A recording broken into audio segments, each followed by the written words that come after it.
With him and Jalen, I mean, he got a dog with him. He got a dog. They not letting the league as a whole get it up. Giannis, the reason Giannis didn't get his third MVP. No, I'm not talking about MVPs. I'm talking about the Celtics history. Yes, I'm talking about Jaylen Brown and Jason Tatum. They have a brother. That shit don't mean nothing. No, listen. Nobody has done it. Nobody has came close. They're in a position to be able to wipe all that shit out.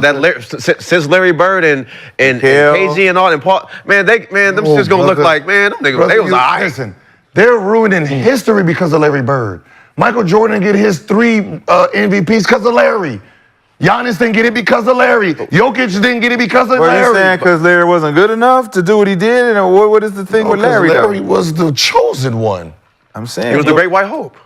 They protecting it. No, there was no hope. But nobody's saying Larry he was the Larry legend. Nobody's saying Larry's top 5, top 10. We're not protecting Larry on that front. They only protecting Larry for the MVP front. For the 3 straight. Right. So they got to protect Larry in some because we protect Mike. Why can't we protect Larry? They do. Right. So now we're saying with Jason Tatum, we're not going to give you Larry's spot, bro. Right. You have to take it. And all this crying and looking for validation. When you go do shit that Larry did, it's going to automatically speak for the representation of the Boston Celtics. When you represent us, it's no longer us looking back and saying, where's Larry at? You ain't so Larry right here, look, Larry right here. That is Larry. That is Larry. But this ain't the Larry y'all need. Okay. Okay? Y'all need Larry Bird. Y'all need Larry Bird. Tatum can wipe them out. Jaylen Brown wipe them out. But they got to win. They got to win. How if I'm the judge? I mean, well, I'm the judge. You don't think they're going to win? I'm the judge. All right. So you don't think they're going to win at least 2 more rings? Jason Tatum and Jaylen Brown together? I mean, that's 3 tournaments or what? So Larry got 3? That's 3. How many MVPs you got? I mean, I don't know. I don't know. How many MVPs you got? If I came to get an MVP. I'm the voter. How many MVPs you got? How many finals MVPs you got? Well, I'm the voter. None right now. Yeah, none. And that's why I said the game is rigged. You can't say that because when your guys get it, it's not rigged when your guys get it. It got to be rigged when everybody got it. Not when certain guys get it. Everybody who got it, it was rigged for them. If Michael Jordan, when he was trying to get 3 in a row, they didn't give it to him both times. It's already it's in. So Larry Bird is the only player ever in history that's only going to have 3 in a row forever. You don't think Jordan should have got it the twice. most recent? Jordan should have got it twice.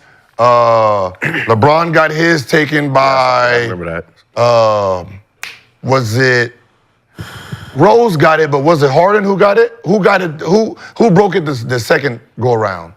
Then it was Giannis should have won 3 in a row. Jokic should have run 3 in a row. Yes. So that's one record you can't break.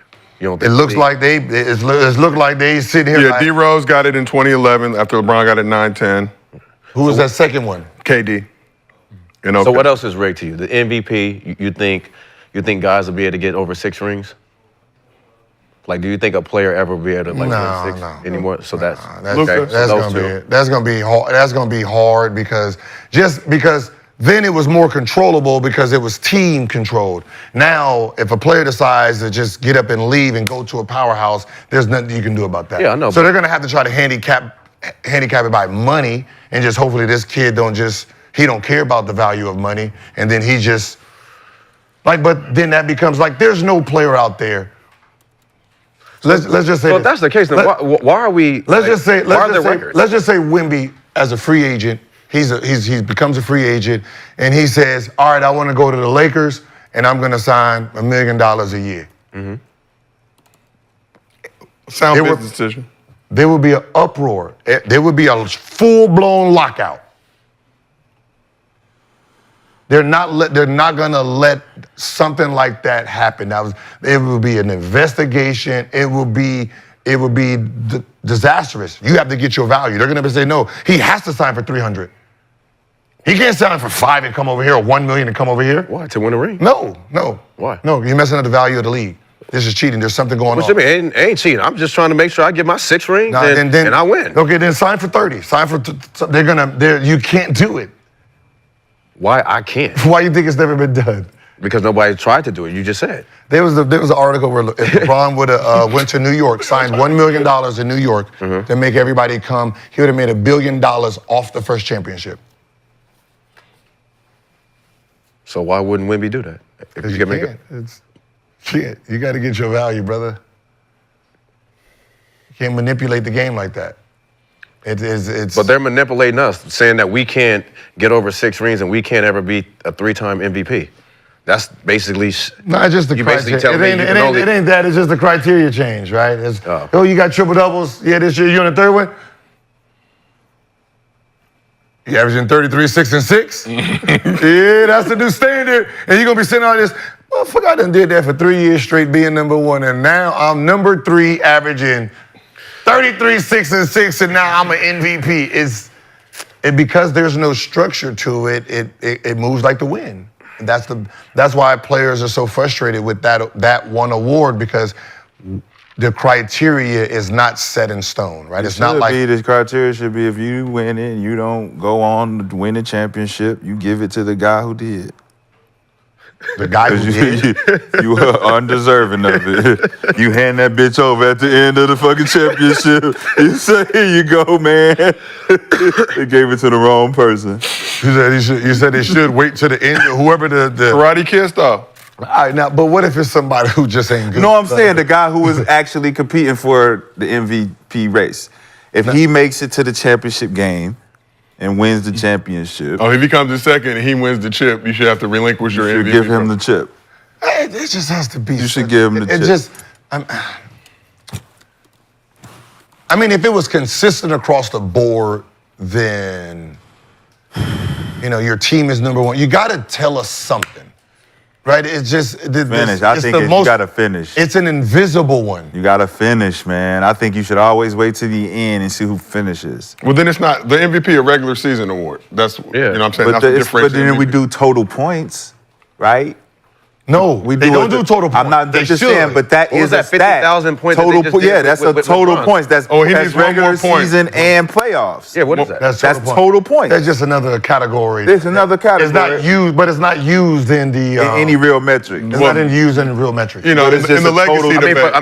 For LeBron fans, it is. They gonna use that. They gonna use that forever. Yeah, but we're already planning a parade. We have some things in the works. You say total points, right? You say, okay, the whole season, we're just gonna give this regular season award, which is half of a fucking season.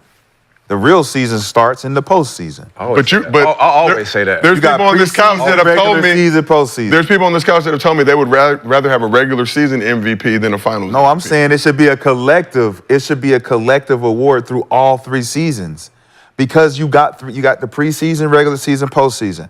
You're only giving the main award through the middle guy when there's a whole nother leg of a season to go. Yeah. So you're like Jimmy Butler say, I only play 75% because really what counts is the 25% that's left on the leg. We did the 75.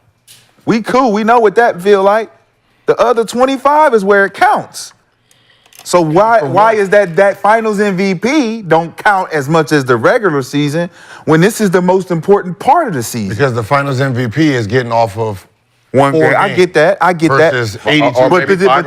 But this is what I'm saying. That regular season MVP is not even in this conversation because he didn't even make it this far. So then it's like, damn, where's the MVP? We in the tail end of the season. So basically, you give the MVP to someone who was just good for 4 games? No, I'm just saying the guys that are good past that 75% threshold. No, the teams that are good. I'm saying the guys that are leading the teams. To say SGA makes it to the playoffs second round, he's in that threshold. He's in that second tier 25% of guys is like, hey, look, if he takes him there, he should be the MVP. He's taking his team there.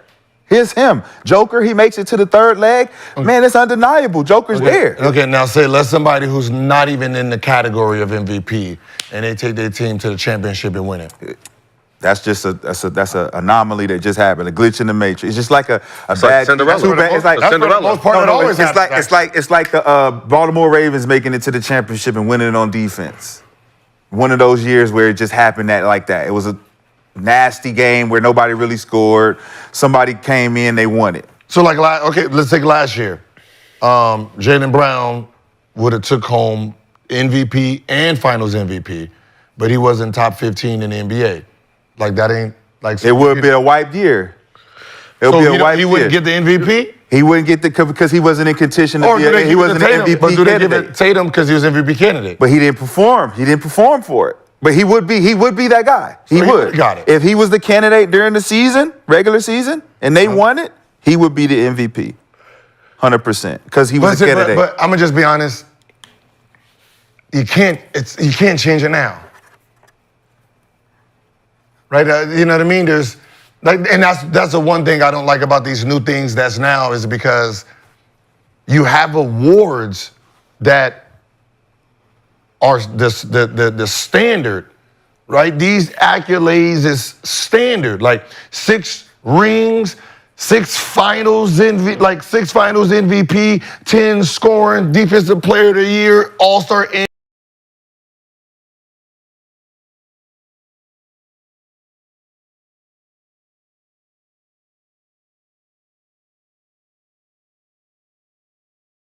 Here we go. For my first ever official guest on this show, I thought about Michael Jordan. I thought about Tom Brady, but there was no doubt in my mind who my first official guest ever on this show had to be: this man.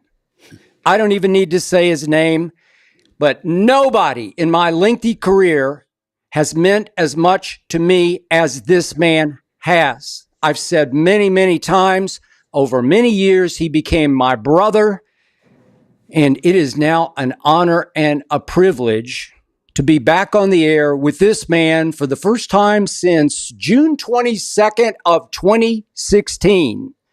Did you miss me, Mr. Smith? What's going on, Big Time? What's up, Skip? How you doing, man? I thought you'd give me a big hell no, I didn't miss you. No, I'm not going to do that. I'm not going to do that. What's going on, man? Long time. How you been? I'm probably not as great as you are, because we got to start with congratulations to you. Mm-hmm. Big new deal. What did that deal mean to you? Very humbling, to say the least. Very few people on the planet Earth know, my story better than you. It was just announced. We're doing this interview just hours after it was announced. Yep. I reached a new long-term extension with ESPN. And, you got to start back to the origins and where it all began. And it all began with you. It all began with you and Jamie Horowitz, my former boss over at First Take, pushing for me to be on First Take, being limited to one appearance a week to start off that. And even that, you had battles just to get me on the air, and then ultimately insisting on having me on 5 days a week. And there's no way on earth that happens without you. There's no way on earth that happens without Jamie Horowitz. And so it starts there. I can look at my career and I can look at, what I've achieved as a newspaper writer and, being in radio and .com and television and NBA Countdown, which was once NBA Shoot Around and all of this other stuff. But we all know, to be in the position that I'm in today, to sign the kind of a contract that I signed today, it doesn't happen if it were not for First Take. And First Take never happens if it was not for Skip Bayless and Jamie Horowitz. And so I'm forever grateful. And I'm forever humbled, because it's a lot of luck that comes with something like that, to have people to see your talent, to care, and in your case, to trust. Because trust is a really, really, really big thing with you. Sitting across from somebody 5 days a week, knowing the kind of issues that you have to tackle, having to know that even without you knowing the words that are going to emanate outside of somebody else's mouth, because there used to be like a round table of potpourri of people that you used to debate against and what have you. You wanted me because of trust. And, the fact that you knew that there was going to be somebody that would bring the same energy, the same fervor, but most importantly, you knew that they weren't going to try to undermine you while doing so. That was a very important thing. You always have emphasized that to me. And I've taken that with me for the rest of my career. So I thank you, my brother. I truly do. I appreciate those words. I wanted you because, to start with, you have the greatest gift of gab. That's what I call it. Just the gift on television I have ever encountered or worked opposite of or played off of. Mm-hmm. And you get this, you know this, and you got me from the start, and you knew I had love for you and respect for you. And from day one, you let me go back at you because you trusted that I knew where the out of bounds were. Mm-hmm. And I love and appreciate you for that, because it's rare that you can find that in this business. Right. And the first time it meant so much to me was, you probably won't remember this, but you called me. This would have been in 2014, maybe early 2015. You had come back to ESPN. We had been through, by that point, a couple of years on First Take, and you had gotten your first big new deal with ESPN, and it was a good one for the time. It was 2014. Yep. Yeah, 2014. And I was you called me. I was on my way back to New York from Bristol to see my now wife, Ernestine, like a big sister to you. Yeah. And I was just so happy for you because you had worked so hard to get that deal. And now you've worked even harder, and you've taken it up and up and up, and you've done nothing but great things for the state of this industry that we're in. And I appreciate you for that. Thank you. It's been a climb. It's been a struggle. And I think that, sometimes, you're just forced to sit back and reflect. And you think about the things that it takes to get to where we've both have gotten in this industry. And there's so many things that's misunderstood. There's so many things that people don't see. There's so many things that are said and stigmatized about us being in the chair. I mean, hell, you got our boy Dan Le Batard blaming us for the industry, for crying out loud. You got stuff like that going on. And, we come from a journalistic background. And so we have opinions. But A, we have educated opinions, and B, we have formulated opinions based on years and years of experience. And so just like a player can lean on their experience inside the locker room, as a player, we can lean on our experience covering locker rooms and being in press boxes and having to travel and having to be courtside and having to be at games and listening to a player and a coach and a GM and an owner. I often laugh so many times when people say up there, yeah, what the hell do you know or whatever? And I'm like, well, I've been around for 30 years. Do you realize that the difference now compared to then is that I don't have to call anybody? They'll call me because they're trying to control spin that's disseminated over the airwaves. Why you think my head is down half the time on national television when you see the camera coming on me? Because I'm getting a text for every single damn segment, for crying out loud. The information just comes because everybody wants their perspective. And a lot of times people don't see that, even with the advent of podcast as well, and podcasting and all of this other stuff. People don't realize it's different for you all than it is for us who were journalists in the business before we transitioned to being pundits and commentators. Those sources don't leave. There's always more that come. And on top of it all, they're looking. It's not even so much about you being a special individual. It's the platform you have that folks are trying to have some impact with. And as a result, the information just comes and the perspectives come, which puts us in a very unique position. And that's what I see in the industry right now. Yeah. Can you remember the first time you met me? Because I do think I remember the first time I met you, and you probably don't remember this. I may not remember if it's in the newspaper. I know we met at Fox. In the late 90s, I can tell you that. I know that we were together on with Jim Rome and his show, The Last Word. I remember all of that. That's where it started. Yep. That's where it really, really started. That's where I'm sure we ran across one another in the past. I was writing for the New York Daily News, a high school reporter, and then the Philadelphia Inquirer. Obviously, you had been everywhere. You was in LA, you was in Chicago, you was in Dallas. Yep. I forget where you were at that particular moment in time, but you were definitely making inroads into the world of television, doing sports reporters and other things. And you were making a big name for yourself, and we ran across each other, and they put us on the air together, and we went at each other straight up from day one. Straight up, but we didn't have a problem. We were like, "Hey, that was a great segment." After it was over, and that's basically was the start of us.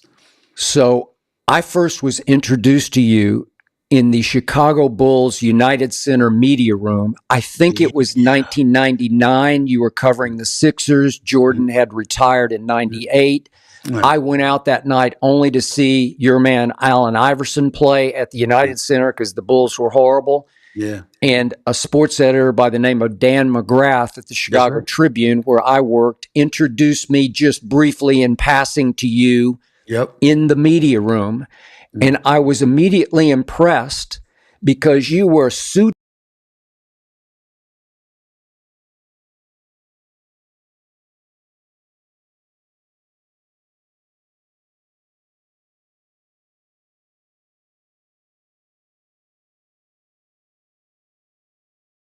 Shout out to all the Virginia legends out there. It's a lot of Virginia legends. You got Teddy Riley back in the day. Whoa. Teddy Riley is 100% from Harlem. What was the other one? Don't go. We're not taking Teddy. What was the shaking in my boom boom? Well, he did that in Virginia. Direct to the fact. Yeah, he produced that, but he definitely from Harlem. You got Pharrell Williams. For sure. You got Timberland. Allen Iverson. Mike Vick. Chris Brown. Chris Brown is CB. Now he a little north of that area, but we're going the whole state. We talking about the state? State of State. All right, bet. Trey Songz? Was it Trey Songz? Yeah, Trey Songz. Pusha T. Legendary. Pusha Clips, T. the clip, the whole period. clips. Yeah. Clips. So. Yeah, they got project coming out soon. Yeah, new project on the way. Shout out to them. All right. So this week, Blackout, something that we've never done before. We've never talked to any clergy member. So we do have a Reverend Philip Anthony Michael, 2819 Church. So he's been going viral. Mm-hmm. He actually came to InvestFest, one of Matt's best friends. Yeah, he came to InvestFest 3 years ago. And at that time, I think he was just kind of getting started.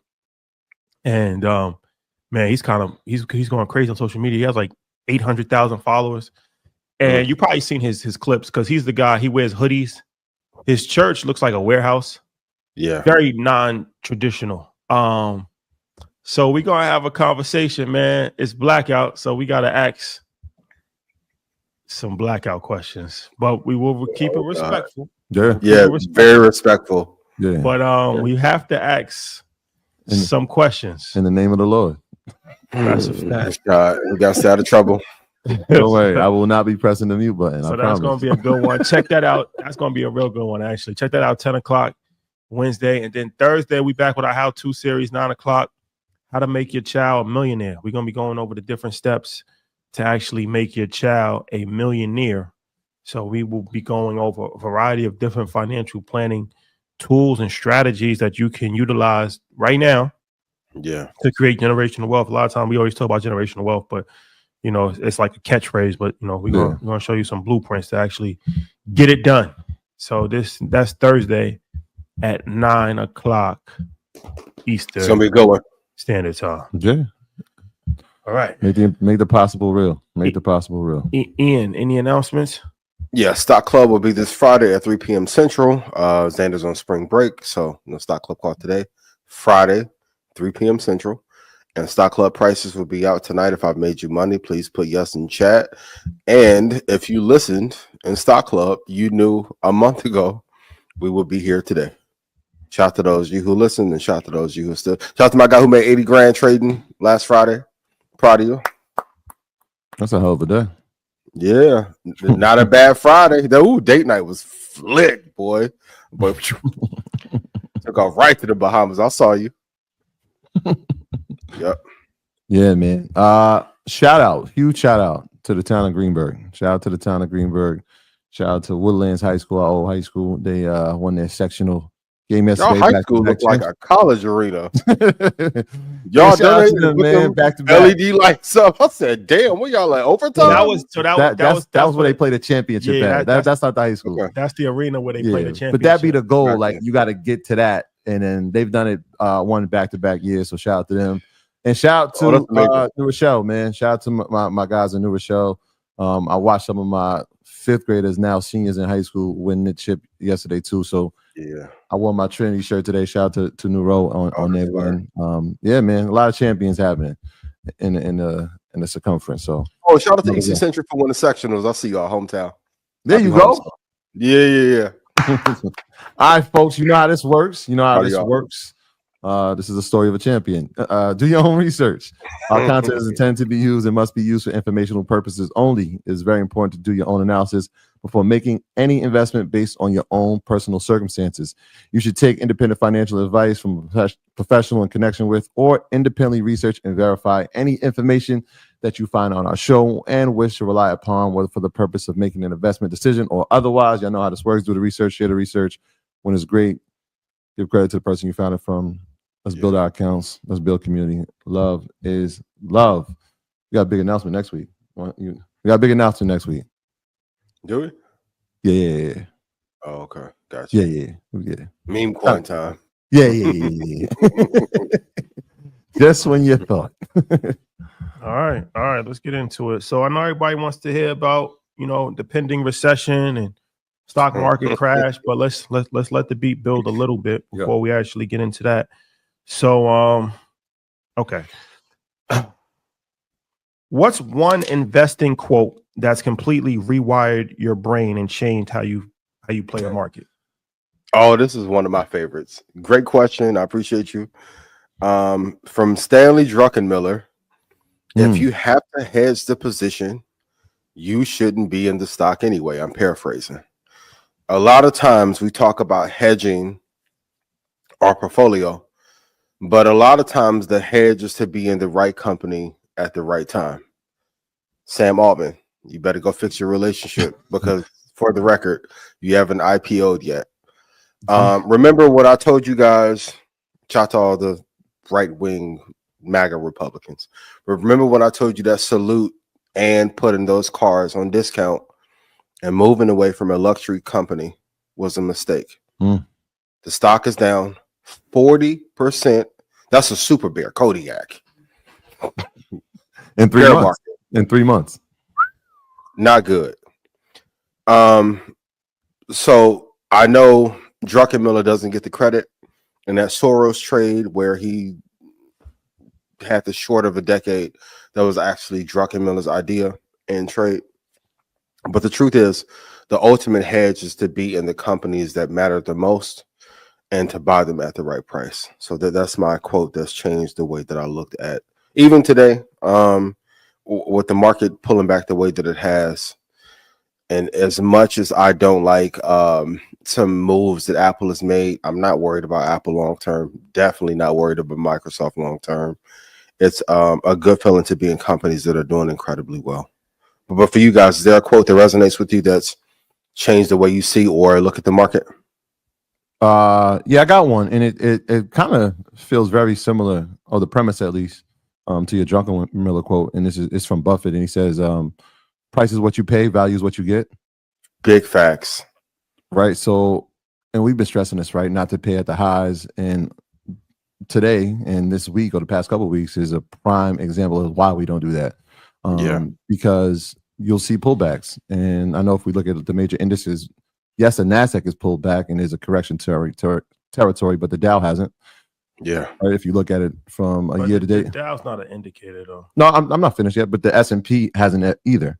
Right, like it's down, I think 4% on the year. Right, when we get in correction territory, we're talking over 10%, which is what the Nasdaq has just hit recently.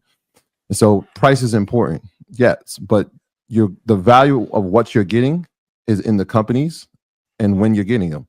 Right, so that you got to understand that having things at all-time high is not the best time to buy. This is the prime real estate here. This is where wealth is built.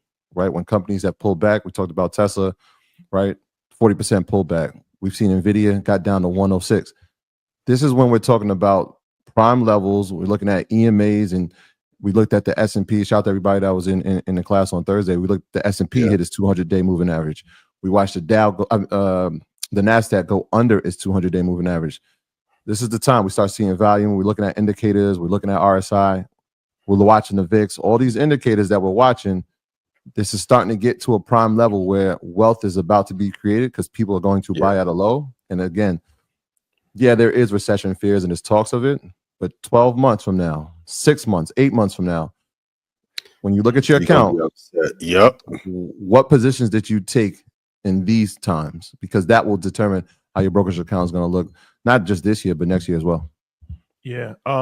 Another Warren Buffett quote, be greedy Be fearful when everybody's greedy. Be greedy when everybody's fearful. We'll talk about that later on. But I do want to talk about this because it's important.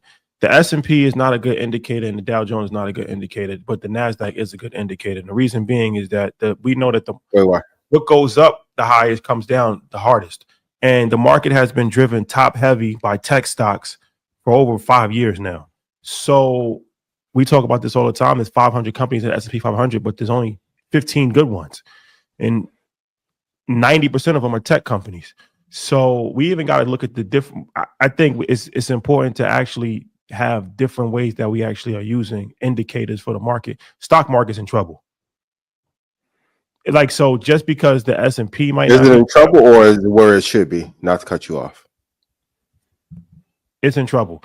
And I think that the thing, even with Trump, we're going to talk about this later on, but when Trump is changing course, that's a clear indicator, right? Like he came in his first presidency and he was heavy on the stock market. Now he's saying that stock market is not a big deal and he's not worried about the stock market. Well, that lets you know that lets you know a storm. That lets you know you prepare for a storm. When you start to change course and change rhetoric, your forecasts are not good, right? Yeah. So I do think that the stock market is in trouble for sure, because I think that there's still a lot more to go. And the historic actions that he's taking is only going to lead to more pain. It could be short-term pain, or it could be long-term pain, but it's going to lead to more pain. So I think that now he's changing his message, and now he's taking a populist approach to this whole presidency. It's moving goalposts. Right. Where he's saying that the globalists are the ones that's concerned about the stock market. He's a globalist. Right. Huh? While he's a globalist. Yeah. Well, he's changed his position every time he gets. But so now he's saying that the globalists is the ones that's concerned about the stock market. Pretty much what he's doing is playing to the base. Middle American, vast majority of people are not investing in the stock market. So stock market gains and losses doesn't directly affect them. So he's saying, like, look, don't worry about that. That's for the elite. That's for the globalists. As long as we can provide more jobs in America, right, and we can help the average everyday American, that's more important than the stock market. Which, to me, as if you're in the stock market, that's not good. When the president of the United States is pretty much already trying to discard the stock market and trying to say, like, we don't care about the stock market, right? That's for globalists, and we're more focused on jobs. While not creating jobs, it's crazy. While not creating jobs. So we talk about the AI Act. All of that Mag 7 talk was all because there was a small concentrated amount of stocks that was driving the stock market. And those were technology stocks. We've seen this happen before. When they go up and they're going to come back down. But that is, I think that's more of an indicator of how the stock market is actually doing than the Dow Jones for sure. That shouldn't even. Yeah, I was like, maybe the Dow's 30. I was going like, but I don't know. The S&P is not a good indicator? It's a good indicator, but it's losing relevancy. Okay. It's losing relevancy when it's so top heavy. Right. But that's why so like when they just to interject a little bit, right? Because when I'm first hearing it, I'm like, wait, hold on. But yes, what you're saying now makes, and I agree with everything you said up until that point. The way it's equally weighted, right? So like, yes, it relies on Nvidia, which is like 7%, and it relies on some of these top heavy companies, but it is divided by sectors and they're each equally weighted. So it does tell a story. Now, the story has been that tech is leading. That is the story. And it always will lead in America. Exactly. Like if we look at most of the companies, 40% of them have a technology component, if not, well, on paper, but pretty much all of them do. But there are sectors inside of it. Even when tech has pulled back, we've seen some other sectors go, unless what we're seeing now, there's an overall pullback inside of the market, which is what we've seen over the past few weeks with the uncertainty. Like this is one of the things we're talking about. And I think kind of what you're saying is uncertainty. When we talk about catalyst events, like we could talk about earnings and we can talk all these things and future guidance, but uncertainty is the biggest detriment and catalyst to watching downturns. Yeah. You want my thoughts? Yeah. Go ahead, man. There's a thing called portfolio management. And if we get too top heavy, they're going to rotate out the ones that are dead. Like, remember what I told everyone, SMCI wasn't the new NVIDIA. Like, they're going to clip the ones that are not good and they'll rebalance into healthcare, or utilities. So, So where? All right, stay there for 2 seconds. So, and that's the thing, right? Money is being rebalanced. The question is, where is it going? Right? We don't have the forecast on that, or maybe you do, but where is it going? Because usually it's like, hey, we can see it's going to healthcare. But if you look at Neural today, they got hammered today. Pause. They're getting hit. Financials gone down. Consumer discretionary pulled back. So it's feeling like are staples now the way to go? What do you say to that? Okay, I'm gonna get in my blackout zone. The market is going to the fucking place it should be. So when VC ran all now, okay, China's back on y'all ass with manners. Have y'all seen China put out the first deployable AI agent while OpenAI wants to charge 20 grand a month for it? Sam Altman, go fix that relationship at Microsoft for your dreams of being a billionaire go away while you stole that project from Elon. So while everyone is afraid, the market is resetting to where it naturally should be. We needed some of this. I told everyone, I'm the one that introduced the NVIDIA trade. I said the AI trade was over. Everybody like, yo, you losing your touch. Look at your account. AI trade is over. So the money's going to rotate somewhere. For those you don't know, most of the money in hedge fund flows in the last week of this month. So you're going to have to wait to April to see where a lot of the money is starting to be deployed. And we got a conversation. Novo, even though they have the GLP-1, the Ice Spice put on all that weight she lost off that Ozempic, right? So we got to make good with the Bronx, man. Don't do this. Shout out to the Bronx. Right? Novo should have never been in that conversation. In comparison to Lilly, no. Not compared to Lilly, no. It's not time. Novo is being the new Pfizer, maybe, but Lilly, no.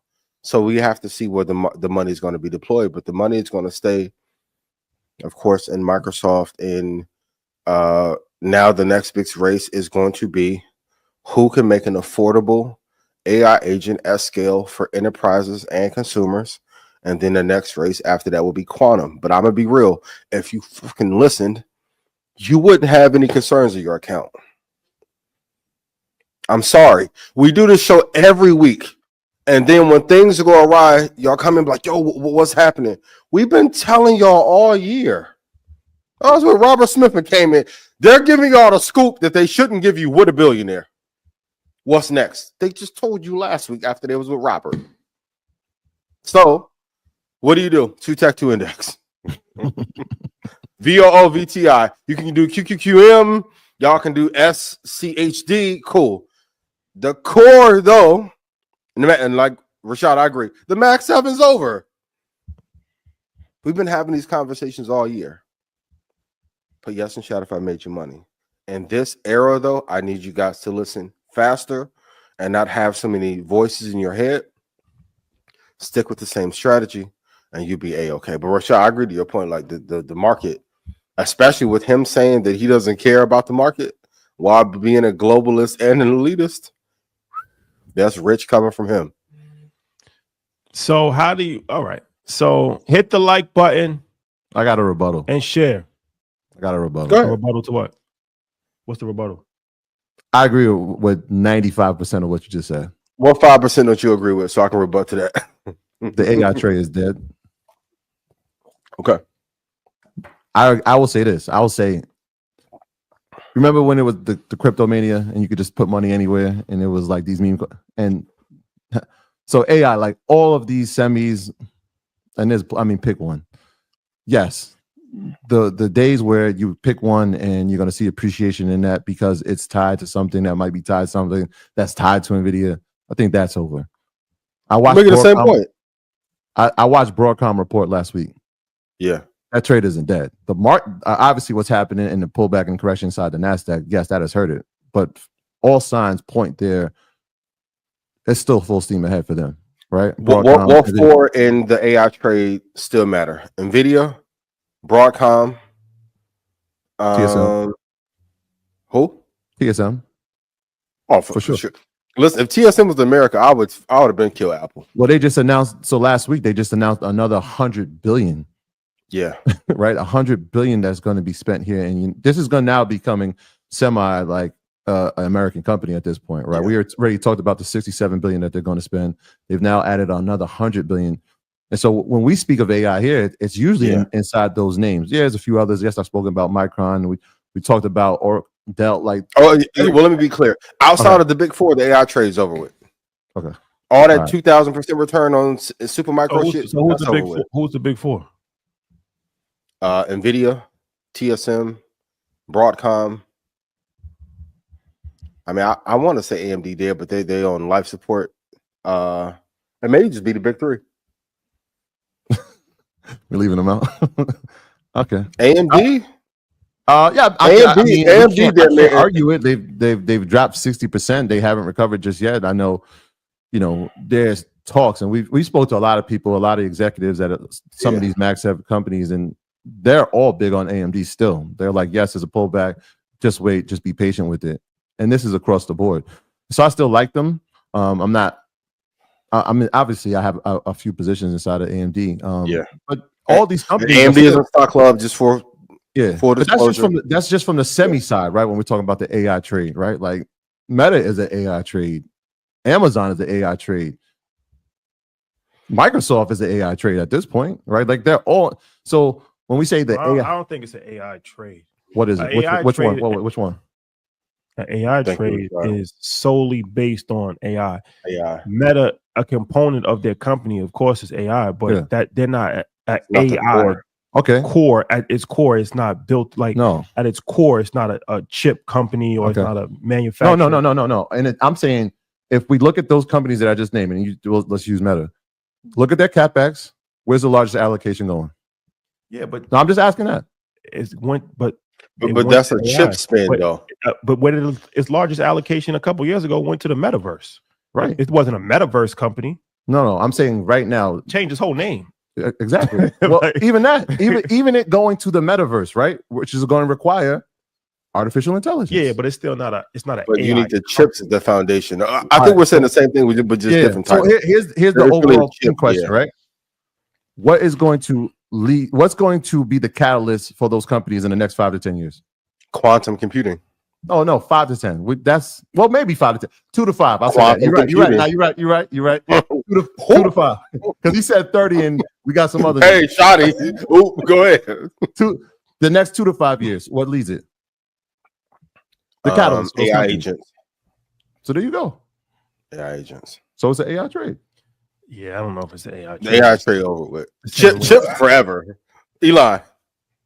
Chips forever. AI trade, short lived. You almost did a Usain Bolt right there. I saw 2 hands. So,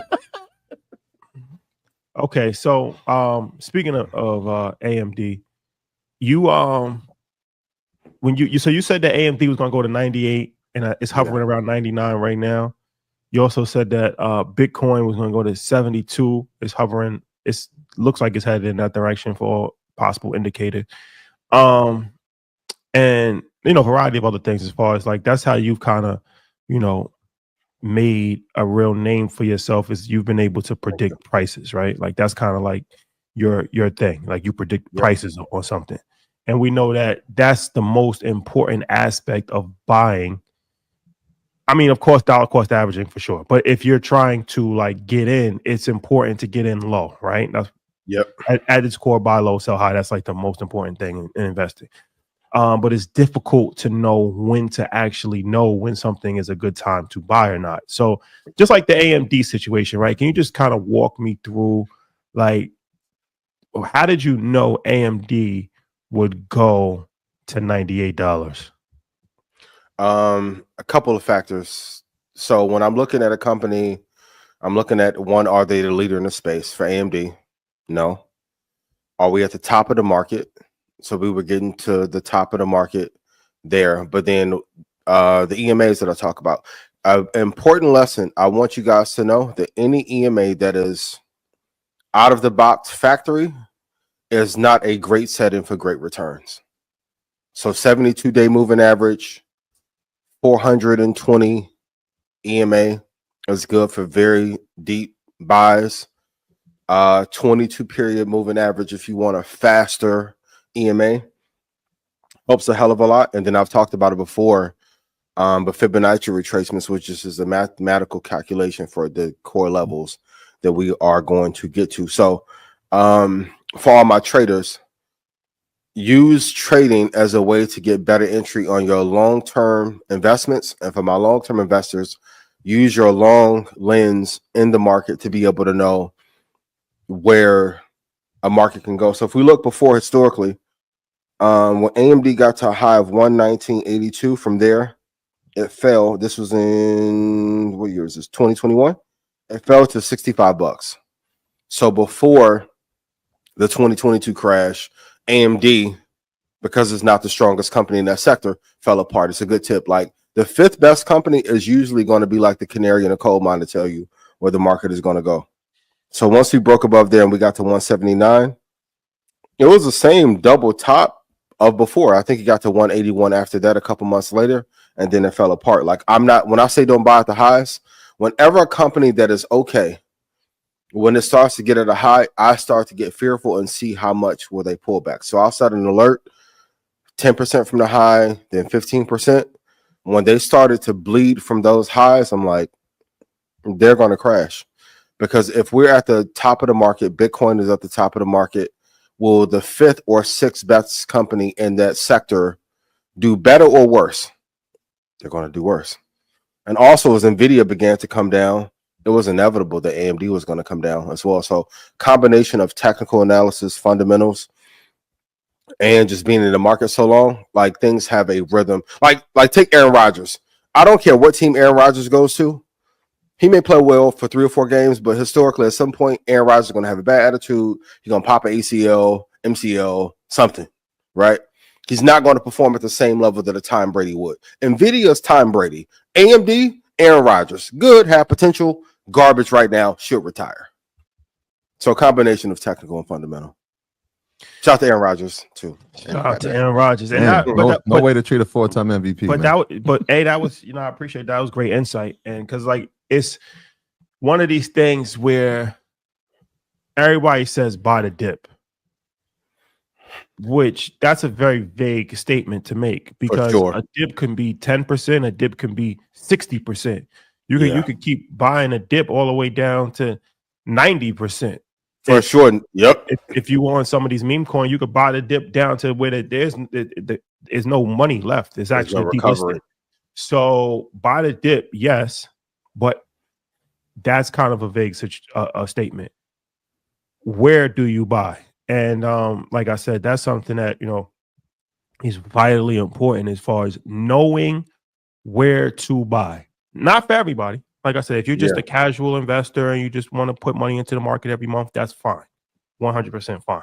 But if you start to play with some real money and you really trying to figure this thing out and you got 50, 100, and you really trying to, you're trying to really hit a double or a triple, possibly a home run. Yeah. That 10, 15, 20% makes hundreds of thousands of dollars of difference long term as far as where you buy, right? And that's one of the things that you've cultivated with Stock Club is to me, the core element of Stock Club is that you get prices on when to actually buy. Like if it hits this price, right? It's 3 prices. Right? What's the price? It's the load the boat price. What's the prices? The swing trade price and then a quick entry. So my traders, you get a quick entry price, swing traders in between, and then load the boat is like where you should put a large majority of your capital if you're looking to buy. And then, so it's like a lot of stocks, like you get like 50 stocks, right? And then it's like, okay, so some of those stocks might not hit the load the boat price. Yeah. But if 7 of them hit, now that's on your money buy. time. So it's pretty much taking the work away from you. So with that being said, you haven't done this in a while. I think this is the first time of 2025 that you've done this, but obviously the timing couldn't be better because of the market uncertainty. Stock Club sale. Stock club sale, 48-hour stock club sale gives you access to stock club in 3 years of Sniper. So Sniper is actually like a trading setup, right? Yep. So Teach you how to trade the futures market.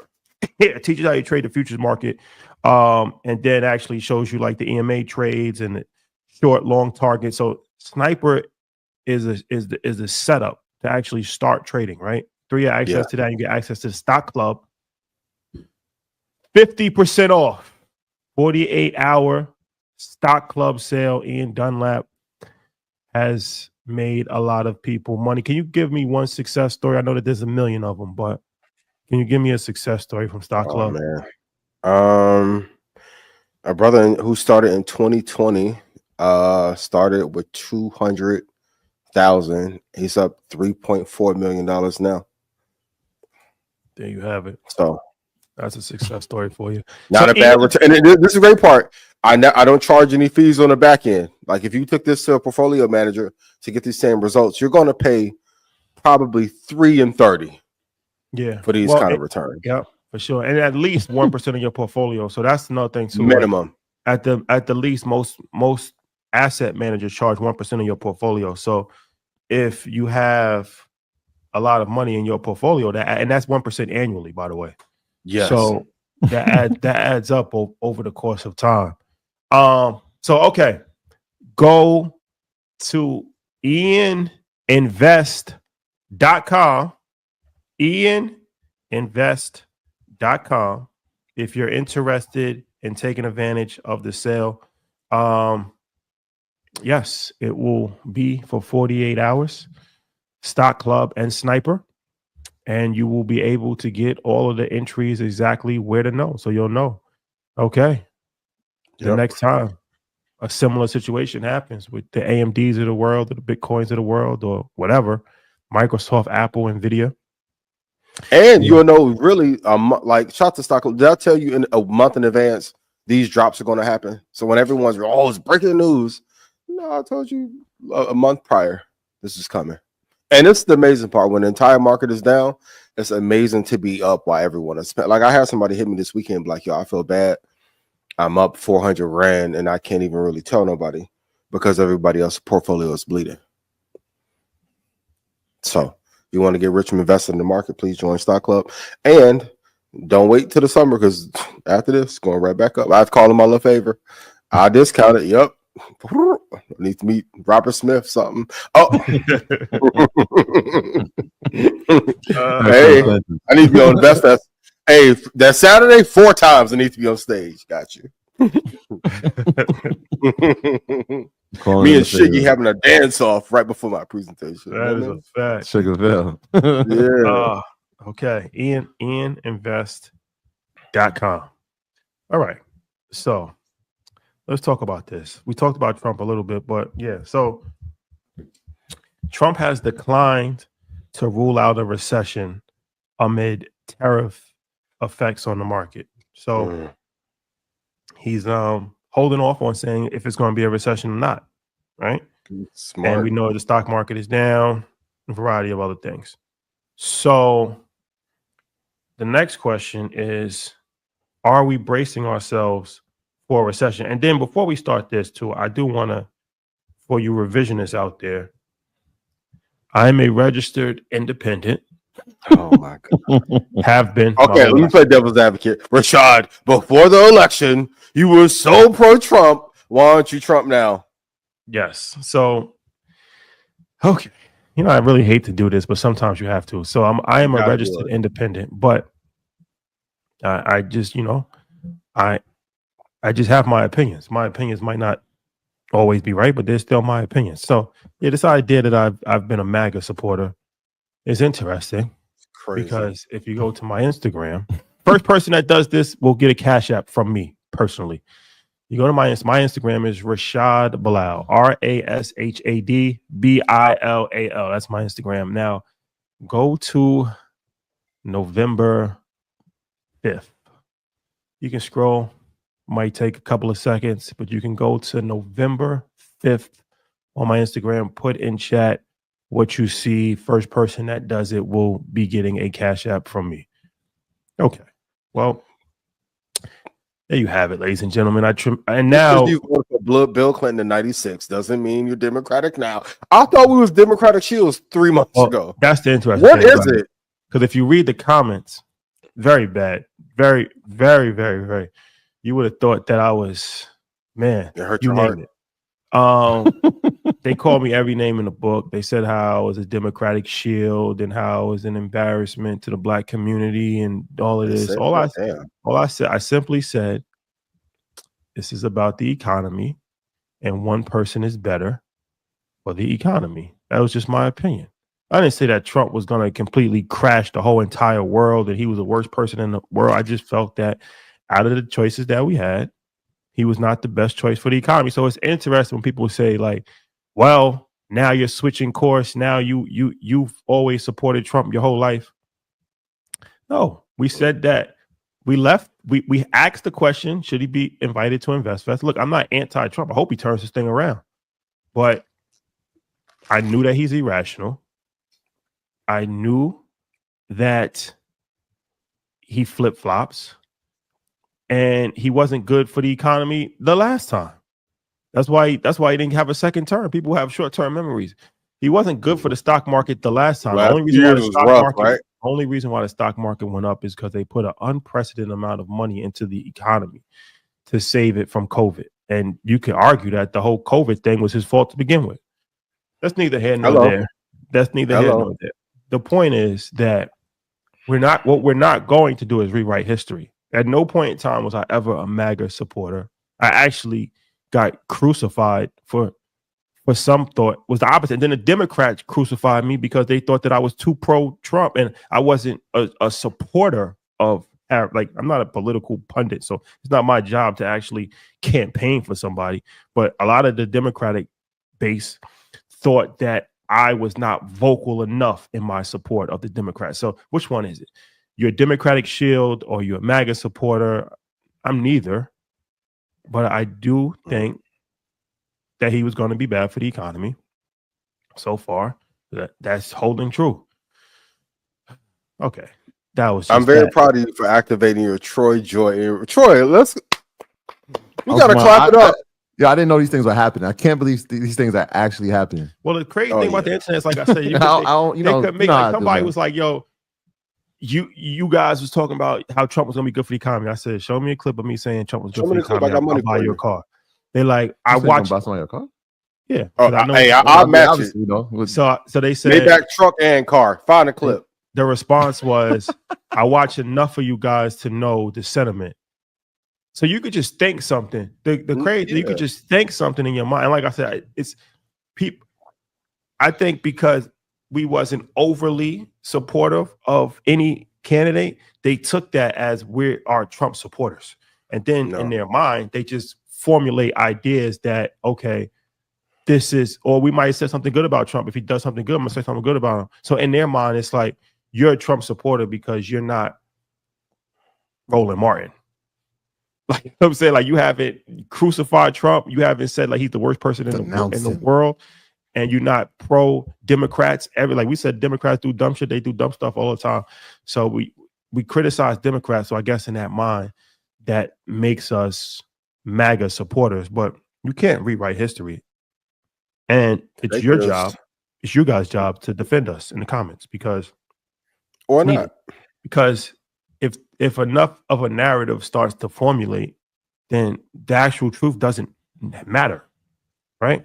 This happens historically. If you just say something over and over and over and over and over again, and enough people believe it, then what actually happened does not actually matter after a certain amount of time. It doesn't matter. So we have to defend the truth at all times. Well, with that being said, are we headed to a recession? Well, what's the definition? 2 negative quarters of GDP. Euro step, right? But interesting enough, a fact: the Treasury has $7 trillion of debt to refinance in 2025, as bond yields are marching higher again. That is a fact. I think if we go by the traditional definition of having 2 negative quarters, we will have a recession. My question is, will they announce it, or will they move the goalposts how they did for the last administration? I don't know. So I don't know what the traditional rules are anymore. If we're going by traditional definition, yes. Will he lead us to one? Probably, because this tariff idea wasn't thought about enough, and the blow. Like everyone always talks about standing on business. No one thinks about what happens when your opposition team together to stand on business with you for a 30-year period. China's prepared to crash out, and I hate that term even get used so loosely now. But he didn't weigh up all the costs when initiating these tariffs. I know he wants to disassemble the IRS, and we go to a consumption tax model opposed to an income tax model. But when you demolish something, you have to figure out how long is it going to take to construct something new. Yeah. And how are we going to supplement it? Because are the tariffs are tariffs supposed to be the new supplement if that's replaced? I don't know. And when you have, I said it before, Jamie Dimon sold off at a certain time. You're getting CEOs selling off at a time. Buffett has a cash pile that we've never seen before. It is for a reason. It's a 1-to-1 ratio of money that he has deployed in the market versus cash he has sitting on the sidelines because he knows something is coming. So when you don't have a clear economic plan, and then you have a sitting president who last election, which Rashad pointed out, you're running on the market being great, and you have a crypto currency that you're now backing through the government, but you making a reserve drops the Bitcoin market, then you don't care about the market. Oh my God. It's not good. So, and I'm not saying Biden was the best, because I'm one of the few people that is black that were actively saying before it's popular, he shouldn't be running the country. But when you have a president that says that he doesn't care about the market or the economy, and now we're thinking about 100-year terms, how China does, tariffs is the exact opposite of that. It doesn't lead very well for the economy or the stock market. So probability of us in a recession has went up from 18% to 38%, according to bankers. So embrace yourselves. Yeah. The next couple of weeks will be very indicative of where we're headed. We talked about it last week, but historically, February being one of the worst months to trade, specifically for the S&P over the past 75 years. March, you start to see an uptick, usually around mid-month, and here we are in the mid-month already. Got here pretty fast, and so we'll see. All right, April, historically, this is not just like theory. This is like historical. Like, has been one of the best months to trade in. And so if we start to see a turnaround here in the next few weeks, that could be promising. But we got to be mindful. Like you said, when you start looking at analysts and you start to see that percentage of what they think a recession, the likelihood of it is, going up 20% is not something that is very promising. And the sell-offs are important. And we talk about Buffett, but a few weeks ago, we were talking about Alex Karp in terms of Palantir and him selling $1 billion worth of shares. Sure. Well, guess what he did last week? He sold off more, right? So now you're talking about a guy who was the CEO of a company has sold 20% of his. He sold 20% of his company in the past 8 weeks. Buffett, we talked about $334 billion.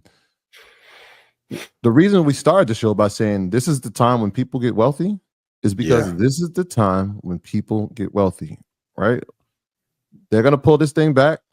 They're going to get some great entry prices, and we're going to see a climb back up to a bull market, right? We haven't hit, or maybe, right? Perhaps. Maybe about what? That we'll see a bull market. Well, eventually it'll get back. Every year will be at 6,400. Right. If we look at how the market performs, like 80% of the time, it has returned to appreciation. It'll go back eventually. But eventually. That's what I'm saying. The idea that this is a short-term pullback.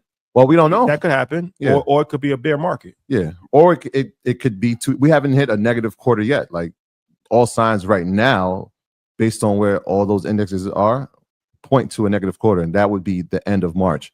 So like the next 2 weeks, man, will be a very, very important indicator of where we're headed.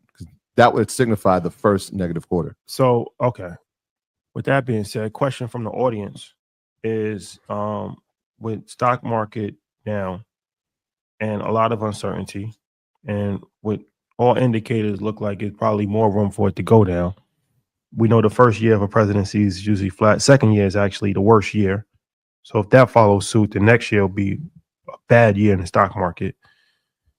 Is it time for option traders to liquidate their positions? I think you got to have liquidity. I spoke about this on Thursday night, and I was talking about reserves, right? And so this is why we talk about entering positions and having a clear exit strategy. And that exit strategy could be a monetary number or it could be a percentage. So whether it's 20%, 30%, 40%, if you hit those numbers and you sold some of those positions or some of those contracts, now you have reserves. I always tell people, like, if mine was 100, if I get to 100%, now I know everything else that's running is pure profit. No. Well, I mean, right. If they like completely down, starting over, down on their positions, if they have not made money, they're down 40%, 30%. They're down on their portfolio. They're not in a position where they're actually up on their portfolio. So if you're down 30% in a position, but that's part of the strategy before you enter it, right? And so we spoke about this in a few of the. What is your threshold, right? If my position goes down 40%, is that now where I'm exiting? Well, it could vary for company, right? And I gave a great example of how NVIDIA did that and it pulled back 57%, and I didn't move, right? Because I just believe strength of company matters a lot, right? And so that same call that was down 50% ended up going to be a 2,000% gainer. Now, is that an anomaly? Yeah, NVIDIA's run is AMD won't do that. Right. But AMD has done that for me before, right? Like in 2021, it pulled back. I had it at 85, it ran up to 149, it pulled back, it ran back up to 190. Yeah. So it's just about when you're creating your plan before you enter a position, what is the threshold? Where am I exiting at, right? On the upside, is it a percentage? Is it 30, 40, 50, 100? I know everybody wants to get the 1,000%, but is 100 the threshold where I'm saying I'm taking profit at? And then on the reverse, where am I exiting at? Am I comfortable if this thing pulls back because volatility moves quick, option trades move quick, bids and asks move? Is it 20%? Is it 30%? Is it 40? Or do I base it on my company, right? NVIDIA, I might let go down to 50, 60%, right? Where I might not do the same for AMD where it's currently at. I mean, if it pulls back that far, then we're in some real trouble. But right, I don't want to see it get down to 90%, and I'm in a company that I'm like, all right, one of these quantum stocks, and I'm like, all right, well, it's at 90%. I should just let this thing try to get its way back up. No, I'm cutting my losses, right? This is a volatile sector right now. 20% might be the cutoff, right? And then I can get in a better position. I did that with Broadcom last week, actually. I watched the stock pull back 25%. Quality company. I watched it pull back 25%. The option calls pull back 50%. All right, well, those are two of my metrics. I like it. I spoke about this at the mastermind where we spoke about Nancy Pelosi, and what she's doing is buying deep in the money. And we can go into that deep in the money, at the money, in the money, deep in the money, quality position, pulled back on the stock equity, pulled back on the option call. I'm going to enter it. It was a home run, and they beat earnings, and obviously there was some upside, and today it pulled back. But I'm repositioning myself out of 2025 positions. I'm in 2026. That Broadcom one, I'm in 2027. So it's just about the strategy. And I think the key is quality. If you're trying to do this with Tilray, delete your account. Right. It's over with.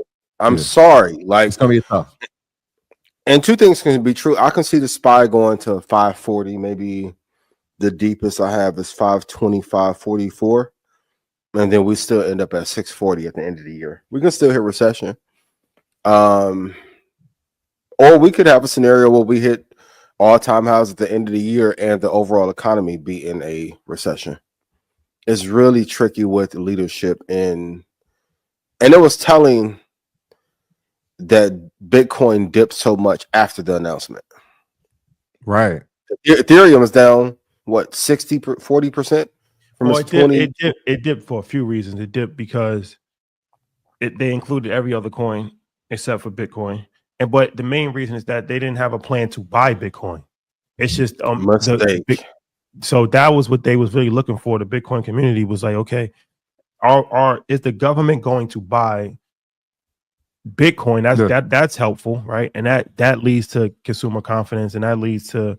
But when they said that they have no plans of buying Bitcoin, they're just going to continue their same path of holding Bitcoin, and they get Bitcoin from seizures and criminal activities and stuff like that. Then that wasn't a positive sign that they have fully bought into the idea of Bitcoin. Because if you fully bought into the idea of it, why would you not buy it? Or why? I mean, that sounds like the common theme, right? What is the real plan? It just feels like they just like this week is one thing, tomorrow's a new thing, next week it'll be a different thing. Like again, the uncertainty of it is the biggest catalyst for the detriment of what we're seeing in the market. That right, you created a crypto czar, right? Right, like you would think that obviously these guys are really intelligent, right? We're not just going to discount that. Bitcoin is, and you said this, right? This is the sun of this space. This is everything relies on the performance of that. So to not have that as part of your strategy, And from what I heard, they went against what David wanted to do. And you're gonna get no non-biased opinion from any financial channel except for us, because there's retribution if they talk about the administration. So if you watch any financial channel, you're not going to get a bias. They're still making excuses for this situation. But yeah, it makes no sense. This was a play to get votes. This was a play to play on the crypto community. Either you're pro crypto or you're not. You can't say you're pro crypto and then you don't want to buy crypto. El Salvador, they put their money where their mouth is. They actually purchased Bitcoin, and it's worked out for them so far. So if you don't have to put the whole entire government's backing into crypto, but I mean, there's enough money to buy some crypto. So if you really believe that Bitcoin specifically is going to go up over the course of time, why would you not buy it? That's what Michael Saylor was saying. It's a great way to use it to pay off debt in the future. Listen, you saw that picture of Michael Saylor at the conference? Seeing how frustrated he was, I'm like, government is messing up. Like, what are we doing? Hey, Kanye. Nobody can say anything about the administration right now. Everybody's scared. Even if you look at Michael Saylor, they asked him, they was like, how do you feel about this treasury not being just Bitcoin? He's like, no, I think that there's smart people inside the administration, and that everybody's saying the same thing. I've never seen people scared. They have the one thing I'll give Donald Trump is that he's created a level of fear that has to be respected, because he's ruling with an iron fence, and they had no fear against Biden, Obama, any other president. They just say what they want to say. But there's no critique of anything that he does. Like, everything that he does is good. There's no critique on anything that he does, at least not publicly. And it's fair. It's a lot of fear. Is that a New York thing? Because like 50 rules the same way. Got to. Trump like white 50. 50's from Queens. I mean, Trump is from Queens too. Oh, okay. So it might be. Who knows? But Shout to Astoria. This yeah. Crypto, not a good idea to put Solana, Ethereum, Cardano, XRP. I'm not going. The Cardano, like, as much as I like to, shout to Kayla for putting me on.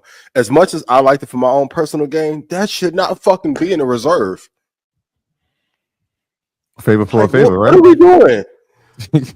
He didn't give him the job as the czar.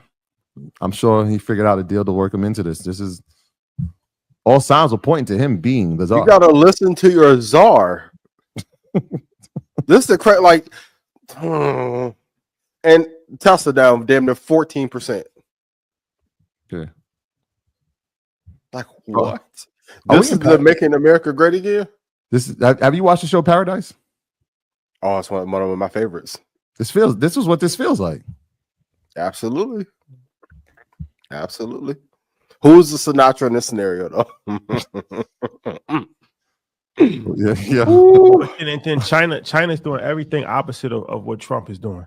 So China, Xi Jinping has taken an approach to be counter Trump. So when Trump is erratic and he's making enemies across the world, he's going to be friendly and he's going to be diplomatic. Diplomatic. Because now countries have two options of who they want to work with. You want to work with America, who's erratic, disrespectful, a tyrant, or you want to work with China, who seems so. Even with this Israel-Palestine thing, you see how Trump approached it. He said he's going to turn Gaza into a resort, and he said, you know, Hamas. He tweeted them, and then if you look at China's response, it was the complete opposite.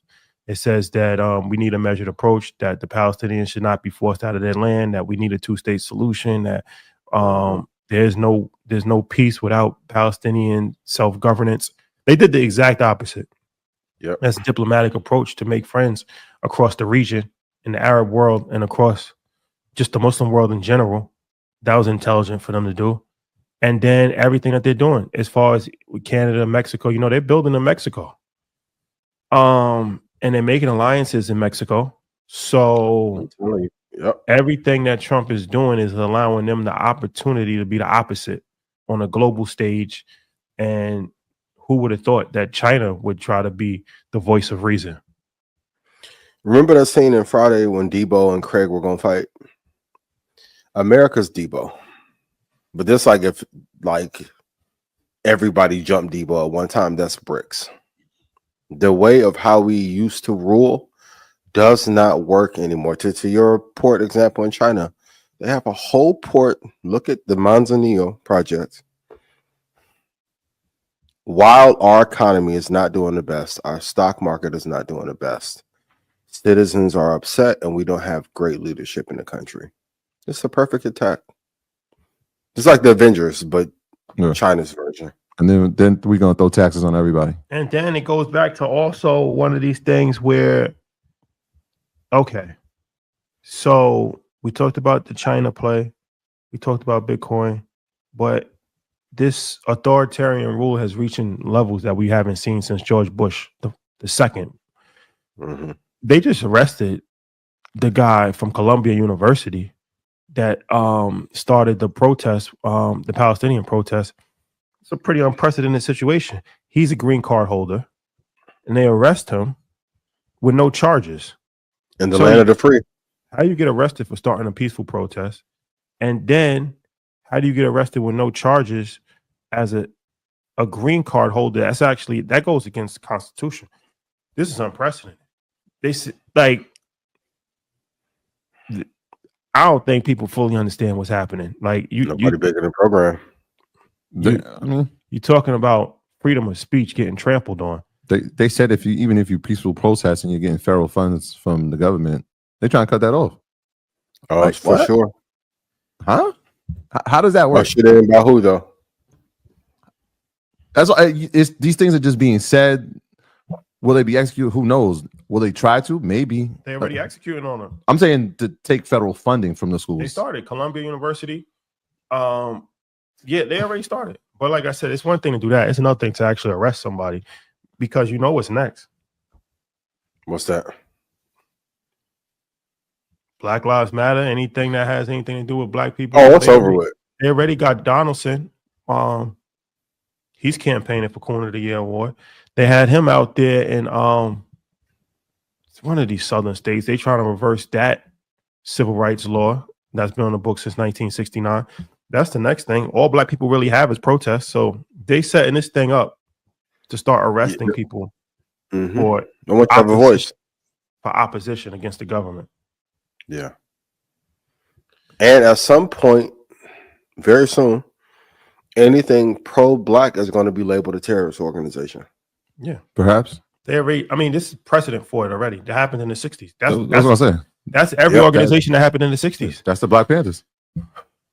That's how I got labeled.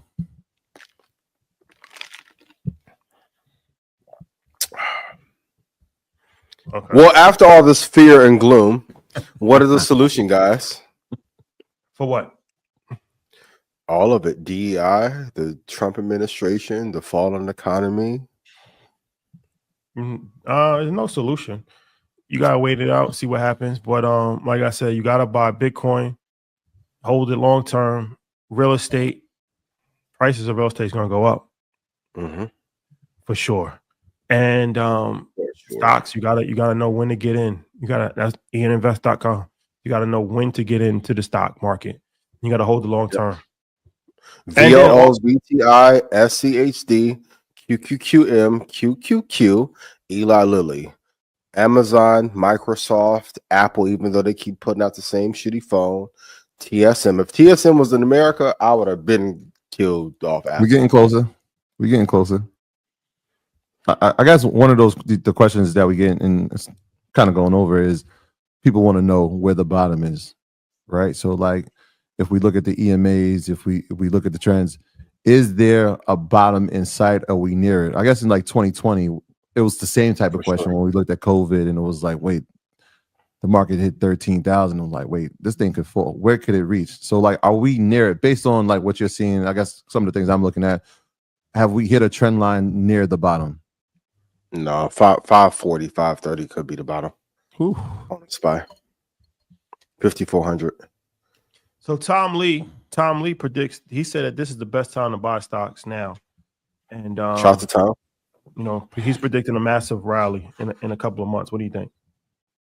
I agree. All the money's gonna flow in. Like, listen, something I want everyone to take a look at. When the market is in triage, notice who isn't speaking. Buffett, Tudor Jones, Druckenmiller, all the greats are being quiet and executing. All the greats in private equity are executing. They're buying, right? So if we get to, like, we are really at a point where if the market is off 15 to 30% in some markets, now's the time to buy. We will have a nice rally probably come into right after InvestFest, like the same way it did last year. So if I'm buying now, this should be the strategy. Buy in February and hold through October, November. You're going to get the best return. Term of the day, asymmetric risk to reward. So if I buy now, I have a higher probability chance of getting a 15% or 20% return now than opposed to if I did it 2 months ago. The market has come down to a level where I would want to invest. So if I'm getting in on a SPY 550 or 545, I can see probably by August or early September us being back at 600. Now is definitely a time to buy if you're looking to hold for the long-term investing only. There you have it. Okay. Is it time to ditch the chase for big gains and bunker down to safe value stocks only? The real value is buying great companies at a great price. I know a lot of times we talk about sector rotation, and this argument is coming up again, tech versus value. The real value is to buy at the right price. Are there some value stocks that I like? For sure. Waste Management being one, Caterpillar being another, Home Depot being another. Great. But if you think that you're going to be able to get away from technology stocks when it's the only thing really not only, but one of the main things driving GDP in America, debt and healthcare, you're poorly mistaken. The real value is to buy at a deep discount and then concentrate. Warren Buffett's quote, going to another quote. If you're a professional investor, I will focus on hyper concentration. I want to remind you, you only need 4 or 5 good stocks. And technically, if you have Bitcoin, like how some of you are Bitcoin maxes, you only need 3 good stocks after you have Bitcoin. So I don't think it's the time to rotate into value. But if you buy great companies at a deep value, you'll get a better return that way. What value? Yeah. Indexes.